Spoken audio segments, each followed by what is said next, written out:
Hermana, muchas gracias por concedernos esta entrevista para Aleteia El Observador. Gracias a ustedes. Hermana, ¿cuál es su nombre y de dónde es usted? Me llamo María de Guadalupe. Soy argentina y pertenezco a la familia religiosa del Verbo Encarnado, que es una congregación fundada en Argentina, una congregación misionera. Bueno, yo estuve unos años en Belén, ahí estudié la lengua árabe junto a las otras hermanas. Después pasé a Egipto, ¿no? Allí estuve 12 años en Egipto. Y 12 años de mucho trabajo, intenso trabajo apostólico, incluso me tocó el cargo de provincial. Estuve viajando mucho, ¿no? Y, en Túnez, en Jordania, bueno, Siria, Irak, el mismo Israel, Palestina, bueno, Egipto, ahí se desarrolló mucho la misión. Es decir, realmente mucha actividad, una misión intensa, hermosísimos años de misión. Luego de esos 12 años, y cuando terminé mi cargo, realmente estaba cansada e incluso hasta se había resentido mi salud. Es por eso que mis superiores me ofrecen que yo elija un lugar tranquilo para ir a descansar un par de años. Es así que yo elegí Siria, lo elegí yo. Pero siempre lo cuento para que, primero para que se entienda lo que era Siria antes, ¿no? Como para elegirlo como un lugar para descansar. En segundo lugar, para que se vea como Dios nos lleva por caminos que uno no espera. Y bueno, yo iba a Siria buscando descanso y fueron poquitos meses que más y se desató esta guerra y persecución terrible que dura hasta el día de hoy. Y he vivido estos años feliz. Ciertamente no encontré lo que iba a buscar, que era descanso. Pero Dios sabía que no era eso lo que yo necesitaba en esos años y que quería otra cosa, ¿no?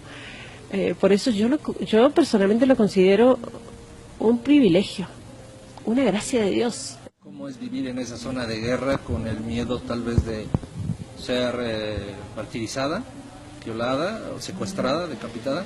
¿Cómo se vive, hermano? Bueno, yo creo que hay una sola manera de vivirla y es vivirla bien, para vivirla bien. La única manera es por gracia de Dios. Yo no le encuentro otra explicación. O sea, humanamente hablando, eso es para enloquecer, es para enfermarse al menos. O sea, es para la situación que vivimos en Alepo, es de bombardeo permanente. Yo no recuerdo un solo día en 4 años, ni uno solo, en silencio. Bombardeos, ataques, tiroteos, cañonazos permanentes de día y de noche, riesgo en toda la ciudad. Balas que entran por la ventana todos los días, muertos entre los nuestros, heridos. ¿Puede dormir, hermano? Cuando esto empezó en el 2011, yo recuerdo que fue de un día para el otro, empezaron los tiros y los aviones y pasaban los tanques, ¿no? Nos agarró muy de sorpresa. Y las primeras 2 semanas hubo toque de queda, estuvimos encerrados, era muy difícil dormir. Había mucho miedo, no se sabía qué pasaba, qué iba a pasar, si el ejército iba a lograr no detener a los terroristas. Pero claro, las 2 semanas se hicieron meses y se hicieron años. Entonces, lamentablemente, porque no suena bien decirlo, pero uno se acostumbra y la gente se ha acostumbrado. Y bueno, es así que podemos dormir, uno no puede pasar 4 años sin dormir. Pero bueno, ya nos hemos acostumbrado y ya por la experiencia, digo, cómo uno se acostumbra a distinguir los ruidos, las armas, los distintos tipos de explosiones, ¿no? Porque aunque es permanente, uno más o menos ya calcula la distancia, ¿no? Dice, bueno, más o menos, no están por esta cuadra, están más allá, ¿no? Hay tipos de armas que, bueno, sí, son de mayor alcance, pues sobre todo cuando tienen esquirlas, ¿no? Entonces ese tipo de explosiones que ya las conocemos, bueno, sí, ahí aunque sea 2, 3 cuadras hay que esconderse detrás de algo sólido por el problema de las esquirlas, ¿no? Pero en la ciudad hay francotiradores, por ejemplo, y bueno, uno ya sabe, va caminando, ya sabe que esta calle, ya conocemos las calles, que hay francotirador, y bueno, nos preparamos en grupo, 1, 2, 3, y cruzamos la calle corriendo lo más rápido posible para no darle tiempo al francotirador y de a varios para ayudarnos, ¿no? En el caso que le den a alguno, lo pueda tirar, lo pueda socorrer, pero esa es la vida de todos los días. Cuando uno ve que, por ejemplo, tuvimos una de las cosas más cercanas, cayeron 3 misiles apenas a 50 metros del obispado donde vivimos, 50 metros, cayeron 3 misiles, hubo más de 400 muertos, entre los nuestros, heridos, una cosa horrible. La catedral quedó muy dañada, no pudimos usarla por varios meses. Desde ese mismo día se duplicó el número de gente en la misa diaria, desde ese mismo día. Entonces uno dice, bueno, pero ¿cómo es esto, digamos? Y es que ellos sufren más, rezan más, los persiguen, son más fuertes. ¿La hermana Guadalupe alguna vez ha tenido por su mente o le ha cruzado por su mente el martirio? Bueno, sí, muchas veces. Sí, muchas veces. Yo creo que es parte de la opción, de la elección que hemos hecho de seguir este llamado de Dios a la vida misionera, ¿no? Cuando yo pregunté a mis padres, porque nuestros superiores apenas comenzó la guerra nos ofrecieron cambiar de misión si queríamos, que no estábamos obligados, como cambió tanto la situación. Queríamos quedarnos, realmente queríamos quedarnos, pero necesitábamos también el apoyo de nuestras familias. Cuando llamé a mis padres, les dije, bueno, ya sabían cómo estaba la situación, pero me quiero quedar, ¿ustedes qué dicen? Mis padres me dijeron, lo que pasa es que has estado con esta gente hasta ahora y los vas a abandonar cuando más te necesiten. Tenés que quedarte ahí, si no, no te podés llamar misionera, me dijo. Aun cuando eso signifique dar la vida. ¿Y por qué es así? Porque si vamos a ser misioneros, pero bueno, cuando ya empiece a doler un poco, o empiece a ajustar un poco, no, que ya cueste, no, hasta ahí nomás, ¿no? Y es por eso que, bueno, uno lo considera ciertamente como una posibilidad, que Dios nos dé la gracia de mantenernos firmes si llega ese momento. Hermana, ¿qué necesitan los cristianos en Siria?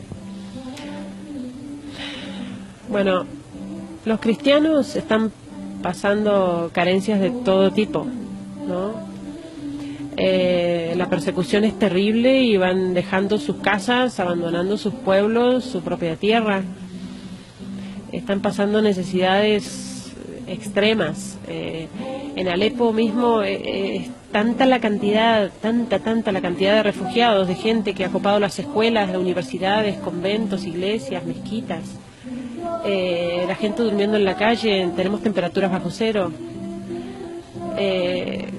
Normalmente en invierno, en esas semanas de mucho frío, mueren niños de frío, solo por el frío. Y es por hablar de un ejemplo, ¿no? Pero no tenemos electricidad. La electricidad viene 2 horas por día cuando llega. Agua una vez por semana, apenas unas horas. Y Alepo sufrió, sobre todo al principio, 1 año y medio casi, de asedio. Fue sitiada la ciudad, con lo cual se cerraron todas las rutas de acceso a la ciudad y estuvo sin insumos. Una ciudad de 5 millones de habitantes. Se acabó la comida, obviamente. Entonces, bueno, arroz, enlatados, fideos. La cantidad de gente que ha perdido sus casas, sin hablar de la persecución misma, ¿no? Las decapitaciones, los secuestros. Tenemos muchísimos testimonios de cristianos, incluso de nuestra parroquia, que han sido secuestrados, obligados con ametralladora aquí a renegar de Jesucristo, ¿no? De su fe. Y aún así, cuando ellos están necesitando tanto, que podrían hacer una lista así, ¿no?, de cosas que necesitan, cuando uno sale de allá, ellos dicen, pídanle al mundo que rece. Es eso lo que piden. Pídanle al mundo que rece. Lamentablemente esto está pasando desde hace años y el mundo no lo sabe. El mundo no lo sabe. O sea, tiene que salir la foto de un niño para que la gente empiece a decir, hay guerra, ¿por qué? ¿De dónde sale? Estamos en el siglo XXI. Que mandamos un mensajito de WhatsApp aquí y llega a la China en un segundo. Y puede ser que el mundo no sepa lo que está pasando. Entonces, por eso yo creo que es tan importante difundir esto, que se conozca, porque además más gente reza, más gente puede ayudar, más gente puede colaborar, cada uno en los medios que tenga, obviamente, eso queda a cada uno en el lugar incluso que ocupe, en el cargo que tenga, porque en esto obviamente tenemos distintos grados de responsabilidad en este conflicto, ¿no? Y en esta guerra, y entonces están quienes son los grandes responsables, a quienes ciertamente se les pedirá cuenta de esto, ¿no? Hermana, confírmenos esto, porque ciertamente nos llega información de que son decapitados, desollados, enterrados vivos, quemados vivos. ¿Esto es cierto? Totalmente, totalmente. Es muy común, por ejemplo, cuando sale un colectivo, un ómnibus, como dicen, un bus, con cristianos, por ejemplo, intentando escapar de una ciudad a otra, por ejemplo, detienen el colectivo, bajan a la gente, a un lado los hombres, a otro lado las mujeres, los niños separados. Las mujeres son violadas delante de sus hombres. Después los hombres son acribillados o decapitados. Las mujeres se las llevan como esclavas sexuales, ¿no? Es terrible lo que está pasando con las mujeres y con las niñas. Y los niños normalmente o son enterrados vivos o se los llevan para adiestramiento, para reclutamiento, ¿no? Pero está sucediendo esto en muchísimos pueblos de Siria y de Irak. Y desde hace tiempo, desde hace años, no de ahora, ¿no? Conocemos realmente, sabemos de muchos casos, ¿no? Y desde el principio, viste los descuartizados, ¿no? Puestos en bolsas de basura, en un contenedor de basura. No tocar es cristiano. Yo creo que los cristianos perseguidos nos interpelan, ¿no? Nos cuestionan a nosotros como cristianos occidentales, ¿no? Allá en Egipto, por ejemplo, se tatúan la cruz los cristianos para distinguirse y para mantenerse firmes al momento del martirio. Se tatúan la cruz en su carne. Y nosotros a veces en Occidente intentamos esconder que somos cristianos, o nos da vergüenza, o bueno, en algunos ambientes sí, pero en otros ambientes no voy a decir que rezo, no me voy a presionar en público, o no voy a... Bueno, no, porque eso queda, no queda, o no. Realmente nos cuestionan de qué manera estamos viviendo nuestra fe, ¿no? A que tenemos que vivirla con más coraje, sin miedo a manifestarnos como cristianos en el ambiente en el que estemos, a ser apóstoles, a ser testigos. Ellos están derramando su sangre, pero que no sea en vano. Cuando nosotros como cristianos miramos para otro lado y seguimos viviendo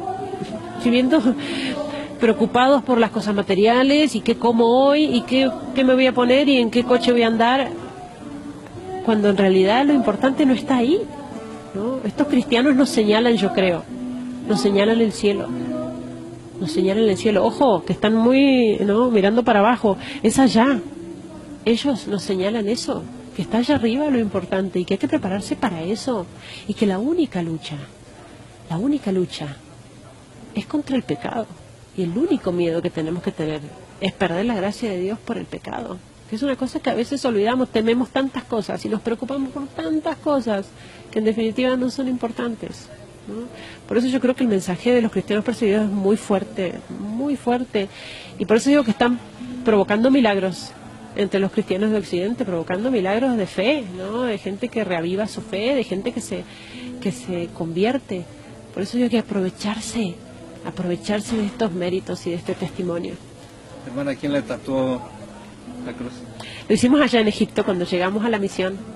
Llegamos en el año 99 y ahí nomás allá al 2000 nos tatuamos la cruz como lo hacen ellos. Es una cuestión ritual, tradicional, ¿no? Ya los niños pequeños los llevan a los monasterios y son los monjes los que tatúan la cruz, ¿no? ¿Son bautizados y después tatuados? Sí, y tatuados, sí.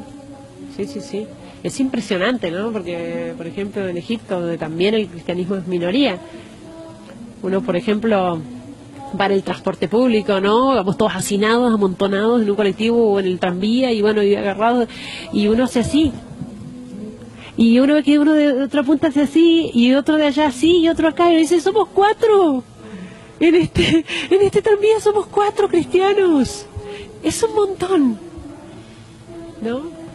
Y el sentido es justamente también decir, bueno, si al momento de tener que entregar la vida por Jesucristo estuviera tentada de decir, bueno, por miedo, no, pero en realidad yo no lo llevo en la carne, que soy cristiano. También es un compromiso. Por supuesto, es un compromiso de vivir fieles a Jesucristo y de ser realmente testigos. Coherencia. Testigos, claro, realmente somos cristianos. Por eso no podemos llamarnos cristianos si no estamos dispuestos a vivir así. Y ojo que no es que en Occidente se viva, bueno, México sufrió una gran persecución, ¿no? Y es debido a esa gran persecución que sufrió y a los mártires que tiene, que hoy tienen un país católico como es México, ¿no? Pero realmente esto nos tiene que ayudar a despertar en nuestra fe. Nosotros en nuestros países occidentales no es que tenemos persecución cruenta, que nos van a... Pero hay persecución también, hay discriminación, aislamiento, ¿no? Si uno quiere vivir de acuerdo a su fe, de acuerdo a su moral. ¿Cuántos jóvenes sufren por vivir de acuerdo a la moral cristiana, la moral católica? Eso es persecución, ¿no? La presión que sufren del ambiente, ¿no? Y bueno, eso, llevar esa persecución adelante con más coraje, ¿no? Para ser verdaderos hermanos de estos mártires. Hermana, ha estado pensando cómo concluir, cómo cerrar. ¿Qué le parece si hacemos una oración como la hacen ustedes allá, para unirnos, para todos aquellos que vean este mensaje, esta entrevista? Sí, cómo no. Seamos uno. Puedo hacerlo en forma de canto, porque allá, bueno, dice San Agustín, cantar es rezar 2 veces, ¿no? Allá lo tienen muy asumido, ellos cuando cantan, rezan, realmente, ¿no? Es impresionante verlos rezar y verlos cantar. Y hay una oración que es, bajo tu amparo nos acogemos, Santa Madre de Dios, no desoigas las súplicas que te dirigimos en nuestras necesidades, antes bien líbranos de todo peligro, oh Virgen gloriosa y bendita. Una de las oraciones más queridas por ellos y uno de los cantos más tradicionales en árabe. في ظل حمايتك نلتجئ يا مريم لا ترد طلبتنا عندما ندعوك يا فخر البرايا يا خير الورى يا بحر العطايا في الدنيا جرى في ظل حمايتك نلتجئ